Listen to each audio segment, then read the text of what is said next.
J1K Parasopovis, he asked me if this is an unpopular opinion. Do you think Syracuse University should leave the ACC or have regret joining during the last realignment? So this is an interesting question. So for those of you that maybe don't remember fully, so Syracuse in the late 2000s, they were part of the Big East Conference, and the Big East was actually a pretty good sized conference. It was probably about like 14, 16 teams if you count its FCS members. But what ended up happening in that late 2000s, early 2010s, what ended up happening is those FCS members of the Big East, well, they ended up splitting away from the football members of the Big East that were playing football at the FBS level. So originally there were 8 teams in the Big East for football, but also that being considered, after that happened, the Big East did change its name. They were in the American for a little bit. Well, Syracuse was not in that American conference for very long, if at all. They ended up joining the ACC, which at the time the ACC was considered one of the best basketball conferences in the country. Duke was at its hype. North Carolina was a blue blood as well.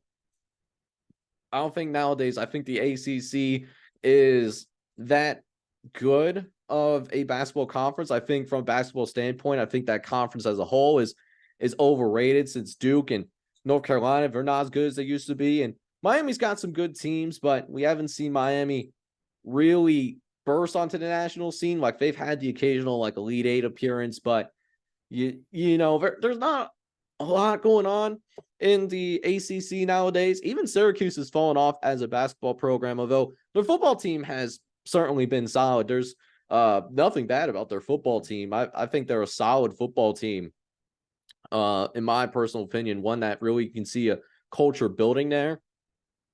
So do I think Syracuse should leave the ACC or have regret joining during the last realignment? And this is a tough question.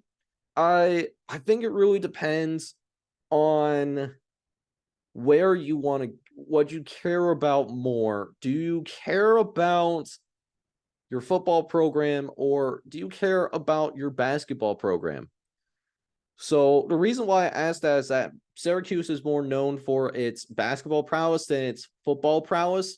Although basketball has been down at Syracuse for the last few years, if you care more about your football program, there's 2 ways that this could go. You could see them as a opportunity for them to try to get into the Big Ten, if the Big Ten will be receptive to taking a 19-4 or a 20th team. But keep in mind, I think Stanford and Cal is on the Big Ten's radar as well at this point. So can you convince those Big Ten athletic directors to accept Syracuse as well? Because I think Big Ten plays some really good quality basketball, and you know they're going to be they already got Rutgers close by. They'll have Penn State and Pittsburgh in the area as well. So if you're thinking about leaving the ACC, I don't think that they regret joining the ACC in the last realignment. But if you want to examine your options, you know, I'll certainly look for the Big Ten from that standpoint. If you care more about your football program, if you do care more about your basketball program, I don't think it would be a bad idea to just go and be a football independent. That's what UConn did essentially. They're in the Big East Conference now for basketball, and you know we saw them win a national championship in basketball as well. Syracuse was part of the Big East, and if they wanted to go back to the Big East, they would have to do it as a football independent. But I think that would be a good fit because they used to be a part of the Big East. So I think it really depends on whether you care more about your football or your basketball programs.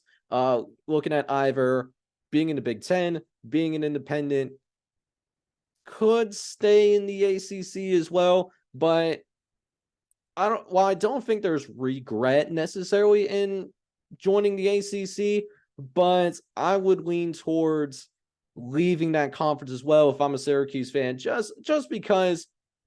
And this is another thing as well. ACC is on shaky footing with the rumors of Florida State wanting to leave in the next few years.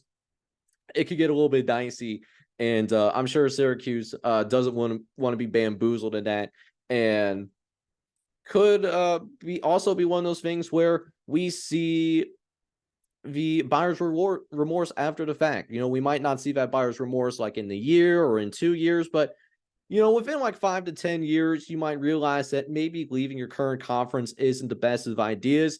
And Colorado was a perfect example of that. They were part of the Big 12, and they jumped to the Pac-12 for better opportunities at the time.